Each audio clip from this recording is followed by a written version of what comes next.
madaxa qof jecel inuu barto qaabka loo sameeyo website blog oo WordPress ah kadibna barto sida loo qoro posts ama articles si la mid ah sida post thumbnail loogu sameeyo articleskaada ugu dambeynna sida Google AdSense loo codsado ama loogu xiro website-kaada. Haddii ay jawaabtaadu haddaba marka hore aan isla eegno website-kaan dhisi doono iyo qaabka uu wajahaya. Kani waa website-ka aan samayn doono inta ay koorsadani socoto oo waxaad baran doontaa guud ahaan qaabka loo sameeyo website-kaani oo markaasi website-kaan oo kale annaga oo markaasi aan hal step ka boodi doonin.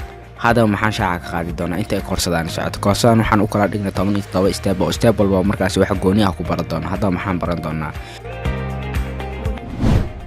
step koowaad waxaan arki doonaa sida loo helo domain and hosting. Step labaad waxaan arki doonaa sida loo set up gareeyo qaybta backlink ee website-kaada.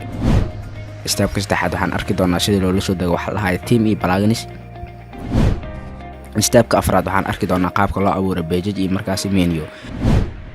Step-ka shanaad waxaan arki doonaa sida loo sameeyo logo. Step-ka lixaad waxaan arki doonaa sida loo dhiso qaybta header-ka. Step-ka toddobaadna sida loo dhiso qaybta footer-ka. Step-ka siddeedaad waxaan arki doonaa markaasi qaabka loo qoro markaasi posts ama articles. Step-ka sagaalaad waxaan arki doonaa qaabka loo sameeyo post thumbnail. Step-ka tobanaad waxaan arki doonaa sida loo dhiso page-ka home-ka. Step 11 waxaan arki doonaa qaabka loo customize gareeyo post page-ka iyo blog page-ka. Step-ka 12 waxaan arki doonaa qaabka loo dhiso markaasi about us page-ka. Step-ka 13 waxaan arki doonaa qaabka loo dhiso contact page-ka.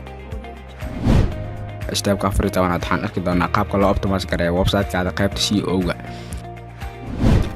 Step-ka 15 waxaan arki doonaa markaasi sida privacy and policy page loo abuuro.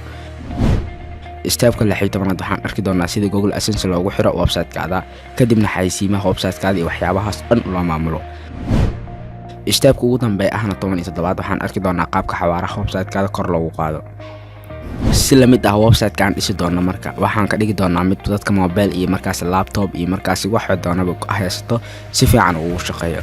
Haddaba 30 qof ee ugu horeysa ee rabta inay koorsadaan iibsato waxay ku heli doontaan kaliya $15 oo haddaba ka faa'iideysa qiimo dhimistan oo aysan ku dhaafin. Si la mid ah wixii faahfaahin nambar shaashada kaaga muuqda waad igala soo xiriiri kartaa ama qaybta WhatsApp-ka.